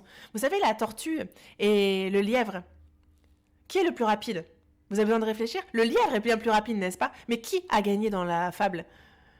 Alors que le lièvre est bien plus... Le lièvre est bien plus rapide que la tortue, mais il a couru et pas jusqu'au bout. Entre-temps, il s'est reposé en disant « Ah, je peux me reposer, j'ai déjà beaucoup d'avance, je vais me reposer. Parce que de toute façon, je suis plus rapide. » C'est ce qu'il s'est dit, mais il a maintenu le statu quo. Il a maintenu le statu quo. Et n'oubliez pas que ça fait que vous régressez. Pourquoi? Parce que je vis ma vie de foi, je fais le service à l'épreuve à l'école de l'église, et je m'arrête un instant. Alors vous verrez que ceux qui ont été sauvés après vous, il y a ceux qui vont progresser constamment. Un ami que j'ai évangélisé et qui vit maintenant bien mieux que vous. Pourquoi? Il est bien dit que plusieurs des premiers seront les derniers, et plusieurs des derniers seront les premiers. Plusieurs, beaucoup. C'est ce que le Seigneur a dit. Plusieurs des premiers seront les derniers, et plusieurs des derniers seront les premiers. Nous sommes allés jusqu'à arriver, mais il ne faut pas se dire « c'est bon ». Il ne faut pas se satisfaire, parce qu'il y a Dieu qui veut nous donner beaucoup de choses, mais certains se contentent de ce qu'ils ont. Et nous avons donc beaucoup de choses, de lieux à conquérir. Et Dieu souhaite, le Seigneur nous donne afin que nous ne manquons en rien dans les bonnes choses. Quand on lit dans Josué, chapitre 1, il est bien dit que tout lieu que foulera la plante de vos pieds, je vous le donne. Il faut absolument que le professeur progresse. Il faut que l'on prie pour que les élèves puissent aussi progresser, que nous-mêmes nous puissions progresser. Il ne faut pas se maintenir au statu quo. Dans Philippiens, chapitre 1, verset 12, il est bien dit « Je veux que vous sachiez, frères, que ce qui m'est arrivé a plutôt contribué au progrès de l'Évangile. » Il y a les progrès de l'Évangile, c'est ce que souhaitait l'apôtre Paul. Il était dans les tribulations, dans les épreuves, dans la souffrance, mais ça a au contraire ça a contribué au progrès de l'Évangile. L'Évangile a été prêché jusqu'à Rome. Il y a aussi la progression de la foi, les progrès dans la foi. Dans Philippiens chapitre 1, verset 25, on parle de votre avancement dans la foi. Et aussi à titre personnel, de manière individuelle, dans la première épître à Timothée, chapitre 4, verset 15, que tes progrès soient évidents. Il ne faut donc pas reculer. Et même si on tarde, il faut que l'on avance petit à petit, que demain soit meilleur qu'aujourd'hui, forcément. Il faut absolument qu'on s'efforce que notre vie de demain soit meilleure que celle d'aujourd'hui. Et c'est donc un ministère important que vous avez, vous, professeurs. Mais il faut que les élèves que vous enseignez, que ce soit primaire, maternelle, collège, lycée, il faut que leur foi soit meilleure que la vôtre, professeur. Alors vraiment, en cette fin des temps pleine de tentations, pleine d'épreuves, alors ils auront à cœur de vivre pour le Seigneur comme vous. Nous, il faut que nous prions pour que parmi les élèves que nous enseignons, il y en ait qui progressent mieux, qui justement puissent être ardents. Il ne faut pas vous dire « Ah là là, ils ne peuvent pas être meilleurs que moi. Ah non, il ne faut pas qu'ils soient meilleurs. » Non, il faut qu'ils soient meilleurs que nous. Il faut qu'il y ait des ouvriers bien plus précieux, bien meilleurs que nous qui sortent de notre classe. Ils ne peuvent pas être comme nous, n'est-ce pas? Il faut qu'ils puissent être tout le temps excellents. Et pour ça, il faut que moi-même, je progresse pour qu'eux-mêmes puissent progresser. Et donc, ne pas se contenter de ce que l'on a, ne pas se contenter de l'état dans lequel on est. Même s'il y a des obstacles, même si les difficultés frappent, il faut que l'évangile continue à être propagé. Il y a, dans 1 Chronique chapitre 4, c'est seulement le lieu où on parle de Jébeth et de sa prière, et pourtant elle est très connue. 1 Chronique chapitre 4, verset 9 et 10, il est dit « Jébeth était plus considéré que ses frères. Sa mère lui donna le nom de Jébeth en disant « C'est parce que je l'ai enfanté avec douleur. » Jébeth invoqua le Dieu d'Israël en disant « Si tu me bénis et que tu étendes mes limites, si ta main est avec moi et si tu me préserves du malheur, en sorte que je ne sois pas dans la souffrance. » Il a ensuite dit « Et Dieu accorda ce qu'il avait demandé. » Il a accordé ce qu'il avait demandé. Il l'a accordé. Yabet signifie douleur, mais certainement que ce n'est pas seulement parce que sa mère a souffert lors des douleurs de l'enfantement qu'elle l'a appelée ainsi. Pourquoi? Elle s'appelle douleur. Et imaginez quand elle la pète, douleur, douleur, douleur. Imaginez, elle a dû connaître les mêmes douleurs de l'enfantement quand elle a enfanté les frères de Jébet. Mais comment se fait-il que ce soit tout en particulier à ce fils adorable qu'elle est appelée douleur? Ce n'est pas la bonne réponse, mais concernant la prière, on peut réfléchir et voir que Jabet signifie douleur, mais ce n'est pas seulement pour désigner les douleurs de l'enfantement.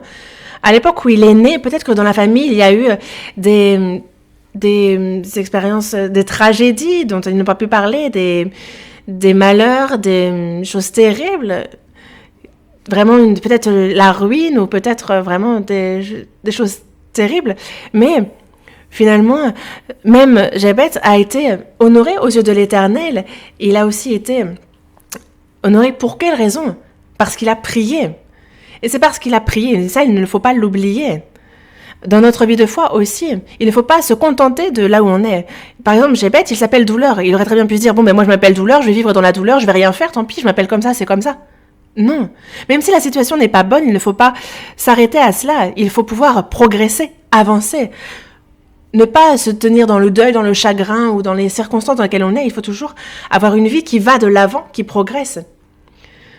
7e point, il faut que le professeur soit forgé, éprouvé. Il faut qu'il puisse se sacrifier et qu'il sache aussi faire des efforts. Dans le psaume 34, verset 20, il est bien dit que le malheur atteint souvent le juste, mais l'Éternel l'en délivre toujours. Dieu n'enlève pas le malheur, mais il fait en sorte que justement on en soit délivré. Marquez la page toujours au psaume 34, on y revient toujours, et on va aller voir au psaume 18, verset 30. Psaume 18, verset 30.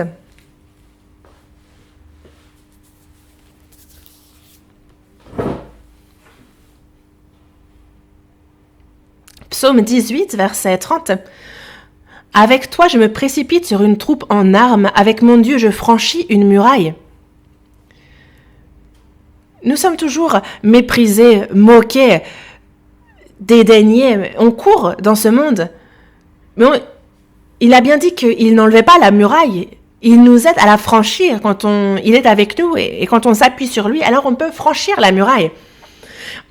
On ne peut pas dire « Ah Dieu, enlève-moi ce supérieur, Dieu, enlève-moi tel ou tel collègue, Dieu, change-moi d'entreprise. » Non, c'est en s'appuyant sur Dieu, avec Dieu, que l'on franchit la muraille. Il ne faut pas souhaiter ne pas avoir des preuves de souffrance, mais il faut le prier de nous aider à franchir ces souffrances, car il nous en a donné la foi. Page 5, il est bien dit que quel que soit justement les épreuves auxquelles nous faisons face, il faut savoir ne pas oublier que Dieu est avec nous. Regardez Joseph, qui a été pourtant diligent, mais il a été victime de fausses accusations injustes, et pourtant il a toujours, même s'il a été emprisonné alors il n'avait rien fait, Dieu a toujours été avec lui et a toujours ajouté grâce malgré les tribulations.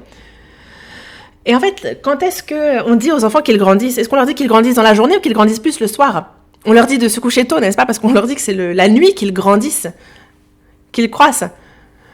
Et par exemple, on leur dit aussi, si tu souffres, c'est parce que tu grandis. C'est ce qu'on leur dit, n'est-ce pas? En fait, savez-vous de ce dont on a besoin pour grandir? C'est la nuit, l'obscurité, dans notre croissance spirituelle aussi. Si c'est seulement la réussite, le succès, la gloire et la joie, alors on ne grandit pas. Nous avons besoin d'épreuves pour être un professeur avec une meilleure attitude. Ce n'est pas le professeur qui sera reconnu, dont tous les élèves seront parfaits. Non, vraiment, ce professeur-là ne va pas grandir dans la foi lui-même. Mais si on veut grandir dans ce ministère de l'enseignement à l'école de l'Église, c'est lorsque nous sommes dans les difficultés, c'est lorsque nous sommes face aux épreuves, c'est à ce moment-là véritablement que notre foi va grandir. C'est vraiment à ce moment-là que l'on va se confier en Dieu. Et il ne faut pas craindre quand le Seigneur est avec nous. Il faut se dire, il nous faut croire en ce que c'est à travers ça que Dieu veut nous faire grandir. Le 8e point, le professeur ne doit pas considérer que la tâche qui lui incombe est une petite chose.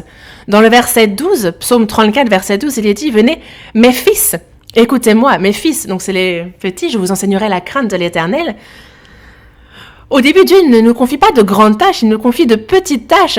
Et lorsqu'on est fidèle dans les moindres choses, alors petit à petit, il nous en confie de grandes. Et puis, il nous en confie de choses importantes. Pourquoi ? Parce que dans le Seigneur, ceux qui sont utilisés, c'est ceux qui sont fidèles dans les moindres choses, qui sont bénis. Que ce soit Saül, que ce soit David aussi, c'est alors qu'ils rendaient service à leur père et qu'ils ont été appelés. C'est là qu'ils ont reçu la vocation. Et nous aussi, il ne faut pas qu'on considère les choses comme étant des moindres choses. Il faut que l'on soit fidèle dans les moindres choses. Car pour Dieu, tout est important. Et il nous faut être fidèle dans les moindres choses. Comme ça, on le sera aussi dans les grandes.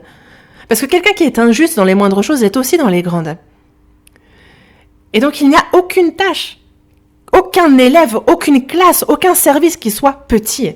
Non, tout ce qui nous est donné vient du Seigneur et tout est vraiment important. 9e point, il faut que le professeur soit prudent dans ce qu'il dit et ce qu'il fait. Dans le psaume 34, versets 13 à 15, « Quel est l'homme qui aime la vie, qui désire la prolonger pour jouir du bonheur ? Préserve ta langue du mal et tes lèvres des paroles trompeuses. Éloigne-toi du mal et fais le bien. Recherche et poursuis la paix. » Il faut que le professeur évite les paroles extrêmes, radicales. Il faut qu'il s'abstienne de cela. Il faut qu'il s'éloigne du mal et qu'il fasse le bien. Qu'il soit un modèle aussi dans le respect des règles et de l'abstinence. Parce que c'est un prof qui s'abstient qui pourra justement influencer les élèves. Un professeur qui justement est prudent dans ses paroles et dans ses actions pourra faire en sorte que les élèves eux-mêmes s'éloignent du péché. Et un professeur qui, lui, est dans le péché, par exemple, s'il utilise le jargon qu'utilisent les jeunes de nos jours juste pour avoir le sentiment d'être un peu en phase avec eux, après, l'élève ne se dira pas, il se dira « Ah, tiens, le professeur, il parle pareil », alors il va plutôt lui-même être conforté dans l'utilisation des mots qui ne sont pas forcément bons à utiliser. Donc, il faut qu'on puisse s'abstenir de ces choses-là. Mais si les professeurs concernant, c'est pas parce que les élèves utilisent tel ou tel jargon qu'il faut que le professeur l'utilise aussi. Le professeur ne peut pas dire « Bon, toi, tu commets ce péché-là, t'inquiète pas, ça ira, moi aussi, je le commets. » Non. C'est vrai que moi-même, là, je vous parle à vous, professeur, mais moi-même, j'ai honte. Je peux pas vous dire « Bon, allez, soyons ensemble des professeurs faibles. » Non. Il faut qu'on se soutienne, qu'on s'entraide pour que l'on puisse ensemble être des professeurs qui aient la bonne attitude. Il ne faut pas prendre le parti. On ne peut pas dire de ce qui est mauvais que c'est bon. On ne peut pas dire que ce qui est souillé que c'est pur. Moi aussi. On ne peut pas dire « Ah, t'inquiète pas, moi aussi, c'est un problème pour moi. » Non. Il faut que l'on prie Dieu, il faut qu'on s'accroche davantage à Dieu. Il faut que l'on sait ce qu'on leur dise. Parce que sinon, comme dans Proverbe, ce sera comme le lézard. Dans le Proverbe chapitre 30, le lézard, on le saisit par les mains, il se trouve dans les palais des rois. Comment ça se fait qu'il est dans le palais des rois ? Alors que le lézard est assez dégoûtant, comment il fait pour être dans le palais des rois ? En général, toutes les progénitures sont mignonnes. Les chiots, les chatons, les veaux, toutes les progénitures sont mignonnes. Mais le bébé lézard n'est pas mignon. Bon, certains les trouvent mignons, mais ça, c'est vraiment des gens bizarres. Eux, c'est vraiment, déjà, s'ils apprécient ce genre de choses, c'est que déjà, il y a un problème. Mais le bébé lézard n'est pas mignon. Il est vraiment répugnant, mais pourquoi se trouve-t-il dans les palais des rois ? C'est parce que lorsque il saute aux yeux, on essaie de l'attraper, mais qu'est-ce qu'il fait ? Il coupe son corps. Il va jusqu'à couper la moitié de son corps. Si on regarde en termes de longueur et de proportion, il coupe jusqu'à la moitié de son corps. Et pourquoi ? Est-ce qu'il se fait une anesthésie ? Est-ce qu'il dit « Oh, un instant, mes copains lézards, venez, faites-moi une injection pour que je coupe ?» Non. Au moment où il voit qu'il est pris, il coupe. C'est drastique, il coupe. Et même si on souffre, même si on est dans la douleur, si on veut survivre, il faut qu'on coupe, que ce soit le bras, la jambe, les yeux, si c'est pour s'éloigner du péché, c'est ce que nous devons faire. Car il faut que nous écoutions l'évangile, il faut que nous écoutions la parole. Et comme cette parole nous le dit, il faut que l'on soit prudent concernant nos actes et nos paroles. Et il faut donc que le professeur déjà soit un modèle pour les enfants, pour les élèves, afin qu'eux-mêmes en soient influencés. Voyons dans l'Évangile selon Matthieu. Évangile selon Matthieu, chapitre 5. C'est un verset connu, n'est-ce pas, où on dit qu'il faut que notre lumière luise. Matthieu, chapitre 5, verset 16. Matthieu, chapitre 5, verset 16. « Que votre lumière luise ainsi devant les hommes, afin qu'ils voient vos bonnes œuvres et qu'ils glorifient votre Père qui est dans les cieux. »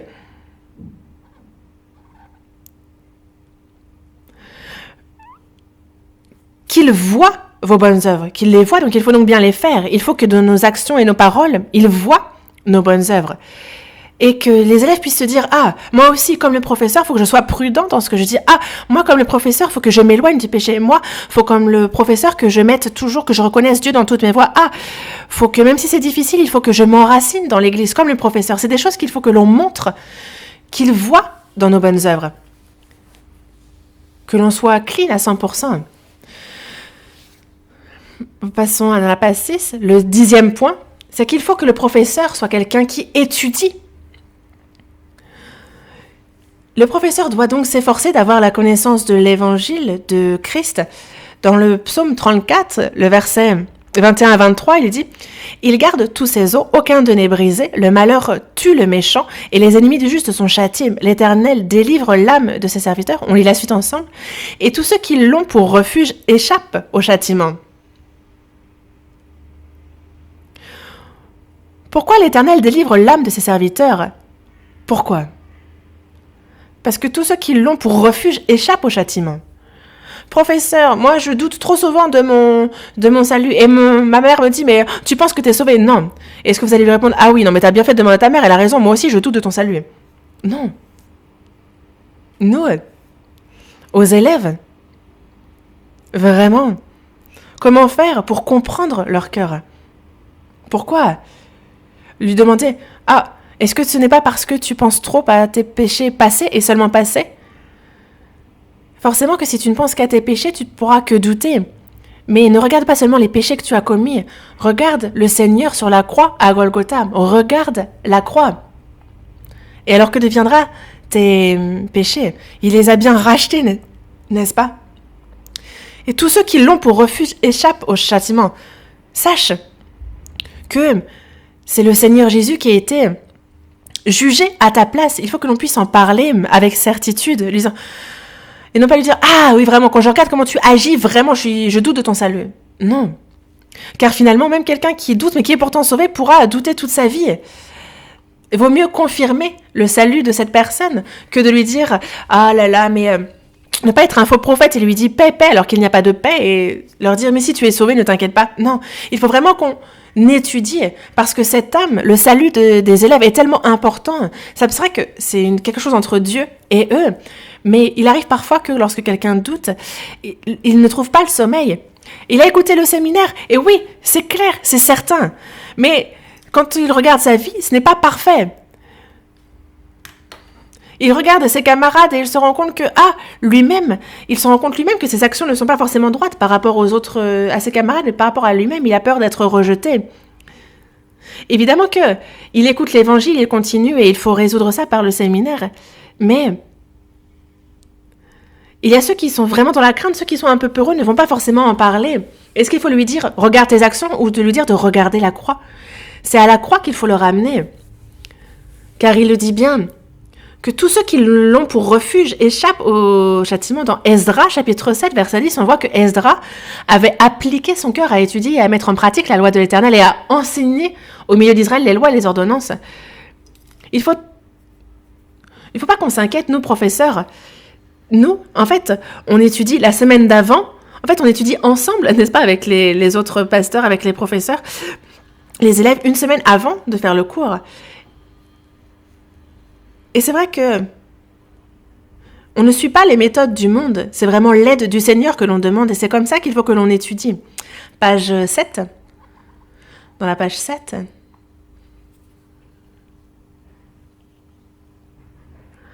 dans Ézéchiel, chapitre 43, verset 23, il est dit « Ils enseigneront à mon peuple à distinguer ce qui est saint de ce qui est profane. Ils lui feront connaître la différence entre ce qui est impur et ce qui est pur. » Nous aussi, il faut pouvoir discerner ce qui est saint de ce qui est profane. Il faut pouvoir enseigner ce qui est pur et impur, à discerner cela.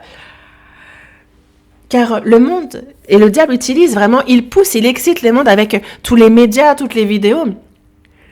Et c'est ce qui tente vraiment le cœur et ce qui séduit le cœur de nos élèves. Mais comment faire?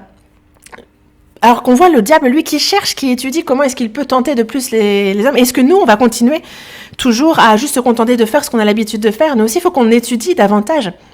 Dans Ésaïe, chapitre 29, verset 13, il est dit, « Le Seigneur dit, quand ce peuple s'approche de moi, il m'honore de la bouche et des lèvres, mais son cœur est éloigné de moi. Il y a la crainte, mais la crainte qu'il a de moi n'est qu'un précepte de tradition humaine. » Il ne faut pas juste qu'on se contente de manière superficielle à enseigner, à étudier, juste se voir. Non, comment est-ce qu'il pourrait alors vaincre et surmonter toutes les tentations, tous les tests que le diable fait, alors que le diable, lui, de son côté, étudie tout ce qu'il peut faire et tous les moyens possibles pour tenter. Nous, qu'est-ce qu'il faut faire? Il faut qu'on étudie la parole, qu'on étudie le Seigneur et Dieu. Le monde, lui, avance des moyens qui lui sont propres, mais nous, il ne faut pas oublier que notre grand pouvoir est dans le Seigneur et dans Dieu. Dans la seconde épître aux Corinthiens, chapitre 10, verset 4, il est dit que les âmes avec lesquelles nous combattons ne sont pas charnelles, mais elles sont puissantes par la vertu de Dieu pour renverser des forteresses. Quel est notre grand pouvoir, notre arme pour vaincre le diable? C'est Dieu et seulement Dieu. Il ne faut pas croire au talent ou au don qu'on a reçu pour être professeur. Vous connaissez bien ce principe, n'est-ce pas?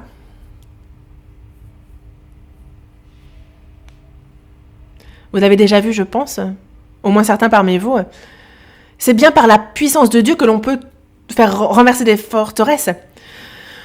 Ce monde, c'est avec plein de choses qu'il tente, qu'il séduise le monde et les gens. En fait, c'est pour accumuler les choses de ce monde. Alors qu'on a beaucoup de preuves dans la Bible, beaucoup vont accumuler toujours. Du matin jusqu'au soir, ils vont faire des efforts pour accumuler toujours plus d'argent. Et c'est pour ça qu'ils oublient Dieu. Même s'ils écoutent la parole de Dieu, s'ils ont les désirs, la convoitise pour les choses de ce monde, alors ils vont être occupés. Ils vont dire « Ah, j'ai bien compris que je vais en enfer, j'ai bien compris que je suis pécheur, mais demain j'ai rendez-vous. Désolé, j'ai un rendez-vous qui rapporte, donc demain j'ai rendez-vous. » Et donc ils oublient Dieu. Et qu'est-ce qui se passe? Au final, ils n'ont rien. Et c'est vrai que nous n'avons rien. Nous n'avons que Dieu. Dieu est seulement Dieu. Dans ce monde, je n'ai rien, je n'ai que Dieu. Je n'ai que Dieu, que la parole. Mais nous avons tout. Nous pouvons tout vaincre. Et nous entrons dans le royaume éternel. C'est parfait. 100, c'est le chiffre parfait. Dans ce monde, si on cherche à obtenir les choses de ce monde, alors on laisse de côté Dieu. Mais si c'est en Dieu qu'on se confie, alors même si dans ce monde on n'a rien, on a finalement toutes choses, on est les plus puissants. Donc toutes les choses de la chair, on peut les vaincre par la parole. Et nous voyons aussi un peu les objectifs du professeur dans Psaume 34, du verset 12 au verset 15. Il est dit « Venez, mes fils, écoutez-moi, je vous enseignerai la crainte de l'Éternel. Qui est l'homme qui aime la vie, qui désire la prolonger pour jouir du bonheur? Préserve ta langue du mal et tes lèvres des paroles trompeuses. Éloigne-toi du mal et fais le bien. Recherche et poursuis la paix. » La première des choses, c'est que il faut préserver notre langue du mal, nos lèvres des paroles trompeuses. Il nous faut nous éloigner du mal, faire le bien et rechercher et poursuivre la paix. C'est ce qu'il nous dit, n'est-ce pas?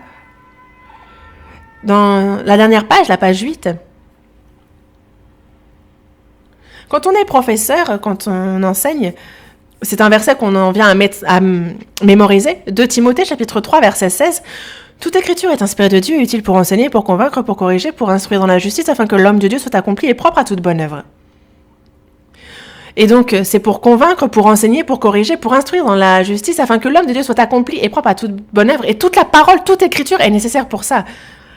Pour, justement, s'éloigner du mal, faire le bien, pour rechercher et poursuivre la paix, Nous pouvons pouvoir enseigner justement à obéir aux parents, qu'il faut s'aimer entre frères et sœurs, qu'il faut aussi respecter les aînés, les adultes, qu'il faut aussi obéir dans notre vie, non pas seulement quand on comprend et qu'on est d'accord, mais toujours obéir, et qu'il faut aussi vivre une vie d'évangélisation. Et toutes ces choses-là, en fait, sont des bonnes choses, et qu'il faut vivre une vie fidèle, que c'est notre but vis-à-vis de Dieu. Et ça, c'est afin, justement, que l'on puisse avoir l'attitude souhaitée en tant que professeur.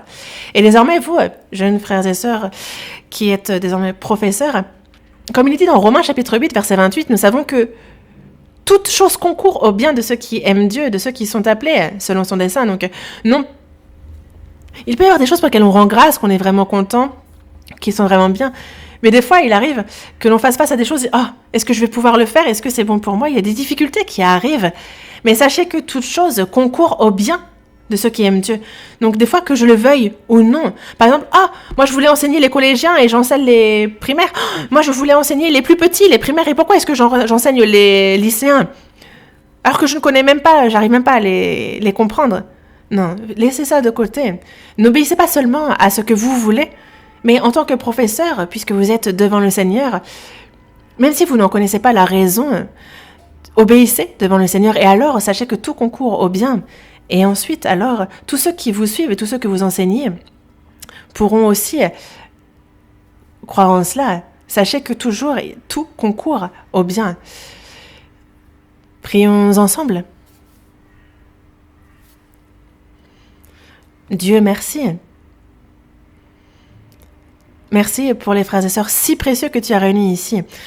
Dans leur vie, tu interviens, tu les devances toujours, et qu'ils puissent tous faire briller cet évangile, qu'ils puissent luire, et que dans la chair et dans l'esprit, révéler de ta puissance, qu'ils se confient en toi. Nous avons... Toi qui souhaites, nous en prions au nom du Seigneur Jésus, qui souhaite que nous réussissions. Amen.